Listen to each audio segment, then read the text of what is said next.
छोड़ा प्रणाम सर नाम ताव बेच लेबा चलो दू टिप मारी।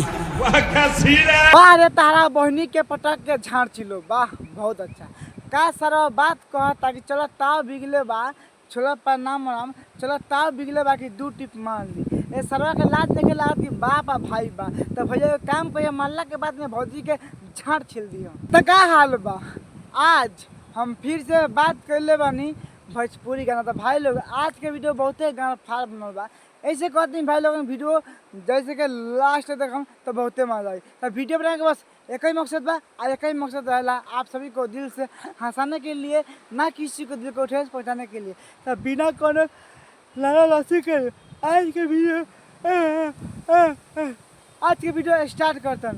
बाबूजी आवे तो दू चार टिप मार के फिर समाचार हुई।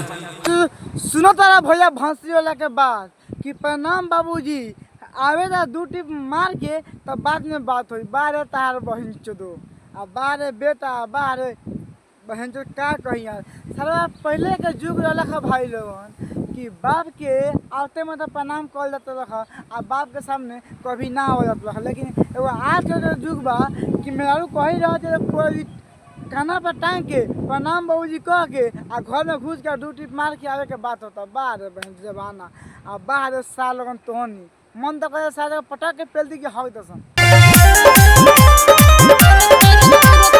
भैया हई लड़ सुंगता कुत्ता सर पटक के पेल देना जल्दी से कि तोहार मन के शांति पूर जाओ।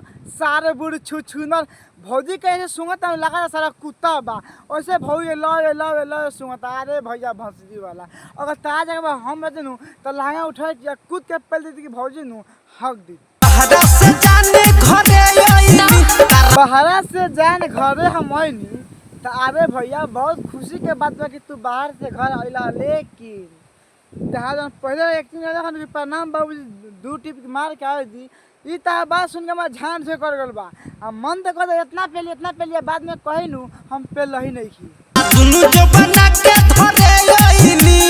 गजब सार तो नहीं गजब क्या बात है कि दोनों जोबना के धरे आईनी बाहर तारा बहनी के पटक के झाड़ छिलो बहुत अच्छा। हम तो कहीं जोबना है क्या भौजी के झाड़ उखाड़ दो हाथ से बड़ी मजा आई।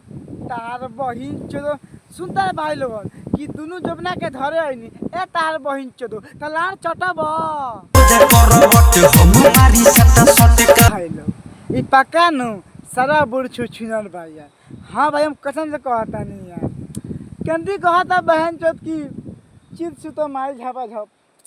अरे भैया तोरे मेरा रूबा आराम से ना थो आराम कर ले बाद में पेलिए सर्दी बुखार धली नु सार तलान पर पैद रहबो।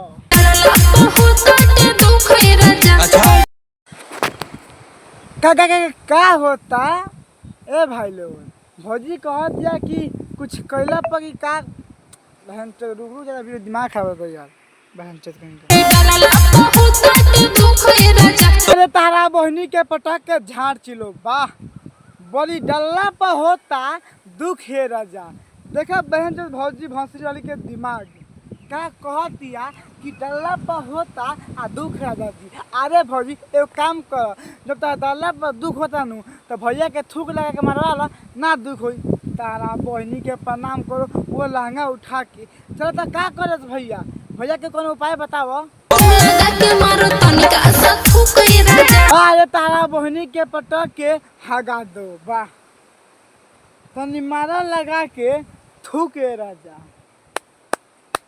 क्या बात है यार भौजी के क्या बात है। सुन रहे हो कि डलला पर होता दुख राजा जी तो जी मारा लगा के थूक राजा जी तारा बहन चलो थूक लगा के मारा बड़ी मारा ले लो देवर से कभी ढोरी तो कभी चाय पिया होता अब थूक लगा के मारम ना ना ना ऐसा ही पेलम आ पेलो दे मुठ मार के ना मारी कि पतला सच ना जाई ना जैसे भौजी कहत दिया कि तनी मारा लगा के थूक लगा दी तो भौजी के बात हम सुनते तो भौजी से हम ये कहल चाहते भौजी अगर मुठ मार के ता बता मारी नू तब पतला हो जाई तो सर से जाई यार बहन चेत कहेंगे। अच्छा भौजी कौन बात ना तो बता थूक लगा मारे भैया थूक लगा मारा थूक लगा मारा दहिया में होता सनी सनी।